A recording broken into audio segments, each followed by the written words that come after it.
Hey guys, it's your favorite Dinobot here, and welcome to another new Transformers Prime What If. Now this one will incorporate things of both Transformers Prime and Monster Hunter due to the fact that the toy line is now crossing over with them, and obviously, cross your fingers, we get something very interesting. I would love a Grimlock with Tiger X, Anjanath, and Devil Joe figures. I would even collect all three if they did that. But without further ado, let us begin. What if Rathalos Prime, or as I'm going to call him Rathalos Primal, or just Rathalos, was in Transformers Prime? Let's talk about it. Now, our episode or our story begins in Rock Bottom, where RC and Bulkhead kind of go through the same thing, getting separated by the collision between Starscream and, well, Megatron kind of blasting the roof due to RC's well-placed aim and skill. And so, this collapses the cavern that they're in while Starscream gets out, and Bulkhead and RC get buried. However, we always knew what happened to Bulkhead. What happened to RC? Let's talk about it. RC looks around the cavern, or at least her part of the cavern, and wonders where Jack, Miko, and Bulkhead are, and she keeps walking. However, something shiny begins to, catch her optics, and she turns to see a stasis pod? What? What is it? And this is where she, dusts off the rubble and begins to look at it, and she sees a symbol. A knight symbol. Now, if you guys don't know, Cybertronian knights are one of the most underutilized and underappreciated factions when it comes to the Transformers franchise. Like, Michael Bay almost did it, but he fumbled the bag, kind of like he always does. But that's besides the point when it comes to Transformers. But with that being said, the Knights are an ancient race of Cybertronians that have embodied everything about honor. Like, they were basically the most clear-cut and straightforward cause, actually fighting against threats that would harm Cybertron, and were the most united as well. So, believe it or not, yeah, they were actually pretty powerful. And this is where RC, understanding the history of the Knights and what they have, is wondering, what is one doing here? And she hopes that, well, he's friendly. So she opens the pod, and luckily, this knight has enough energon to come back online. And he holds his head, groaning in absolute agony, as he gets up and simply states, "Oh, what's happened? What year is it?" And this is where he sees RC, and immediately draws his fire blade and shield. But RC tells him, wait, I'm an Autobot. You see, she turns herself to show her symbol, and she kind of holds her hand up saying, look, I need your help to find my friends. I didn't know how long you've been here, but obviously some things have changed. And to which he looks her up and down and simply looks interested. And he's like, you're a Cybertronian. Trudy says, yes. She says, yes, I am. And he deactivates his blade, but doesn't put it away just yet. And he simply asks, what century is this? Is Onyx Prime still alive? To which RC begins to explain that he's been gone for a long, long time. Cybertron's been at war due to the Decepticons and their cause led by Megatron. So RC begins to kind of tell her POV of the war and stuff, and Rathalos begins to see that, okay, so obviously some time has gone by. And to which he looks around and begins searching, to which RC asks him, what are you doing? And this is where Rathalos states that he's looking for his team. There's no way they should be gone or far away. What happened to them? Where are they? And this is where RC states, you had a team? And to which he says, yes, the best of the best. Loyal soldiers. Or at least most of them. One of them was always pretty much a musclehead that gave me a hard time. To which RC does chuckle, as there have been Autobots or Dinobots that have been like that for a while. And this is where she states, look, we can help you find them, but right now she needs her help, your help, or his help, to basically get out of here. So this is where he simply introduces himself as Rathalos Primal. He was the leader of the Knights of Wyveria, a very powerful group, the best of the best.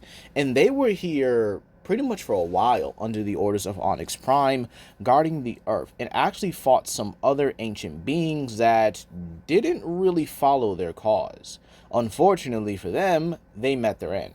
But then something happened, an extinction event that wiped out nearly all life on Earth from a being far beyond their own power. His team did their best, but ultimately they had to seal him away with the help of an ancient wizard known as Merlin. Yeah, I'm kind of going with the whole, Merlin storyline, or at least Merlin, if you will.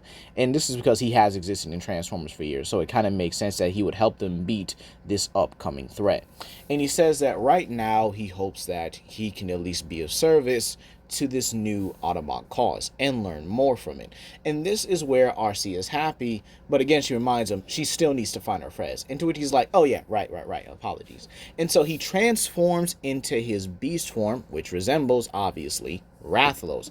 And RC is in absolute shock at this. She says, well, Miko's gonna love this. And to which she sees fire begin to go up from his chest to his mouth. And then he blasts through the rubble, and this actually not only burns through the stone or punches through the stone, but solidifies it, making an exit worthy of them leaving. So RC does manage to find Jack and Miko like in the original, and this is where they pretty much go to confront Starscream. However, Miko spots Rathalos right beside RC, and obviously she's like, what? What is this? Oh my gosh, he's so cool. Who is he? And this is what Rathalos says, so humans are still alive. Huh. Kind of thought they'd be extinct by now, but I guess I was wrong about that. Well, to each their own. And to which he does introduce himself as Rathalos Primal, but right now RC reminds him they need to get Bulkhead. And this is where he meets Starscream, to which, Starscream's obviously kind of afraid of him because right now he's in his beast form. And Bulkhead is a bit shocked, almost forgetting that he's holding up the entire cave itself. And this is where pretty much they have the, I guess you could say the same interaction where Bulkhead does manage, or RC points the gun at Starscream, and Starscream immediately puts his hands up and has no choice but to hold up the rubble. However, when the Autobots leave, they don't bother discussing whether or not to finish them off if they want to. And this is also where, they decide to bring Rathalos Prime back to the base so that he can at least get repaired or any damage to him is pretty much looked at. So when he walks back to base, this is where RC, Bulkhead, and Miko and Jack pretty much show him, well, the rest of Team Prime. And Ratchet, Optimus, and Bumblebee are a little bit shocked to see a knight of, well, ancient times. And this is where they pretty much welcome Rathalos Primal to the team, and to which he says they can address him by any of the names, either Primal or Rathalos. So this is where Miko says, yeah, we're definitely calling you the first one. It just sounds so cool. What does it mean? And to which he states, King of the Skies. To which Rico says, awesome, so you'll be our first flyer on the team in a while, honestly. To which he says, a while? To which Ratchet does state that you are going to need to understand what's going on and what this war is about. And so, when Rathalos is getting prepared, he meets Optimus and actually states that it's nice to see a follower or another member of the original Primes. And to which this is where Rathalos simply states that he is wondering if he can find his team. He does need to know whether or not, his team is fine, if they're okay or anything, and maybe they could actually be good assets to the team. So this is where he begins to explain them to Team Prime, that being the first one, Celtis, which is one of the female knights of the group, and she was their medic, able to actually transform into, get this, a Celtis queen, and actually had a minicon on her called a drone, or drome, if you will. That's Gdrome, drome. So, Drome was pretty much her, I guess you could say, her little healer, if you will, and actually spotted areas of the body or Cybertronian bodies that actually allowed them to, well, allowed her to pretty much fix them better. However, just because she's a medic does not mean she couldn't fight, as she had a highly corrosive acid attack that allowed her to burn and melt her opponents. The next one was Seragios, his tracker. Definitely one of his more rambunctious and one of his more eager members of his team, but he was definitely far faster than he was, being able to shoot these quills that even exploded if he wanted them to, and he was quite ferocious in his form. The next one would be Legiacris, his tactician and his second in command, the Lord of the Seas, adept at water combat and able to utilize electricity, and was definitely one of his most ruthless soldiers as well, and one of his closest. And then there was Tigrex, the muscle. He was definitely one of the rebellious members of the team, definitely diving in head first, but again, it's usually a part of the plan anyway, because he can't control his temper. However, he was also a bit of a loudmouth, and that's kind of literal because he used sonic attacks as a weapon.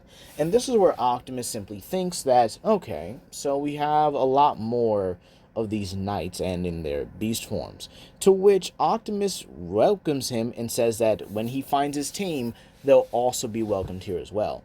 And so this is where, as Rathalos Prime is pretty much, or Primal, excuse me, is pretty much learning about the war, we go back to the Decepticon warship, where Starscream simply explains everything he saw. Megatron thinks he's lying, and I mean, it's quite obvious. It's Starscream, for crying out loud. Even when he's telling the truth, you're going to assume he's lying. So this is where Arachnid simply states maybe they could do a cortical psychic patch. And this is where he's like, okay, we'll see if he's telling the truth. So Soundwave hooks him up to the cortical psychic patch, just like he did in the original, and this is where Starscream's visions or memories are pretty much put out on display. So when Megatron sees that, well, there is a knight of Cybertron on this planet, he's actually shocked, like absolutely starstruck, if you will. And this is where he simply states, wow, Starscream is telling the truth. We have a knight on this planet, and a beast former as well. This is getting very, very interesting. And so, this is where, in all honesty, Megatron begins to think of a way to, I guess you can say, deal with this Rathalos, if you will, and hopes that maybe, just maybe, he has some way to counter him. The next episode here is Partners, and believe it or not, this plays out relatively the same. It does. I don't think Rathalos does really change anything here, as his presence kind of just serves as like air support. Plus, with him being able to go above the clouds, this means he can stay away from, any human eyes or anything. And if jets do find him, he could just easily evade them and, safely subdue them.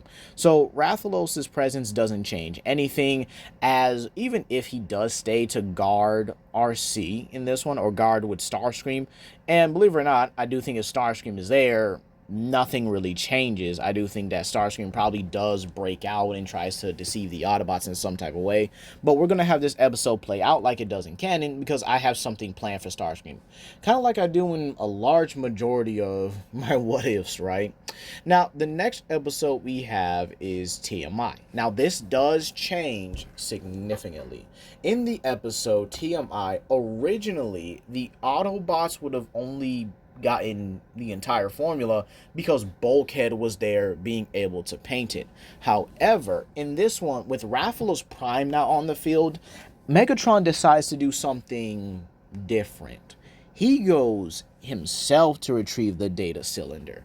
And so as Optimus is busy fighting or, bullying Knockout, unfortunately, Breakdown's handling Bulkhead and RC, and Bumblebee against Arachnid, again, I don't think it made sense thing in this timeline that Arachnid was not around during this episode. We actually see Megatron against Rathalos Primal, and he simply introduces himself as the leader of the Decepticons, to which Rathalos says he's heard everything about you, the warrior that had fallen so far from his original cause. Allow me to put you out of your misery. And this is where Rathalos draws his sword, or basically his charge blade, if you will. Let's just be honest. That's what the toy basically has at this point. And so Megatron, intrigued by this, says that you also forget one thing, and draws his blade. He was the knight of the pits of Chaos.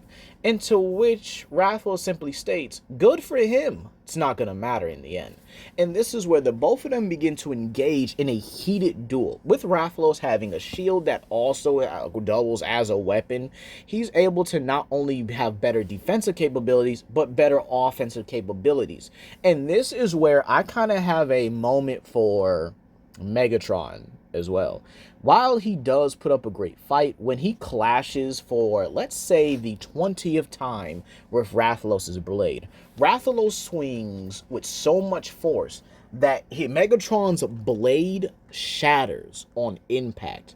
And this brings Megatron to his knees, absolutely demoralizing him. And the Autobots and Decepticons all see this. Megatron just got beat, and he got beat clearly in a straight up physical fight with a gladiatorial style, because not only is he more experienced, he was more, what's the word I'm looking for, I guess you could say more in control of himself. Keep in mind, Megatron's like a newbie compared to Rathalos at this point. He's an ancient knight, one of the few people that literally invented gladiatorial combat. You're going to go against the literal master. It's like a student in martial arts challenging the sensei of a sensei, if you will. While Megatron was definitely the best of his time, Rathalos was the best of his time. And his time was filled with warriors who adopted the same attributes, the same abilities. And he's about to finish him off until Optimus tells him, wait, this is a chance for us to capture him. However, this is where Soundwave opens a ground bridge beneath Megatron, allowing him to fall into the warship, with Rathalos simply telling Optimus that that could have costed them dearly. Next time, do not presume to be soft in the face of actually having a chance at victory. To which Optimus kind of stands his ground on his morals, and this kind of creates a little bit of a, I guess you could say, a shaky bridge, or, you know, a shaky link between the two.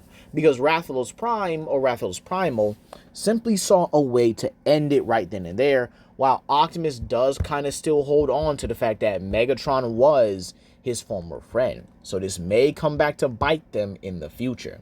Now the next episode, oh wait, sorry, I forgot. We still on TMI, right? This means the Autobots also have the full formula and synthetic energon.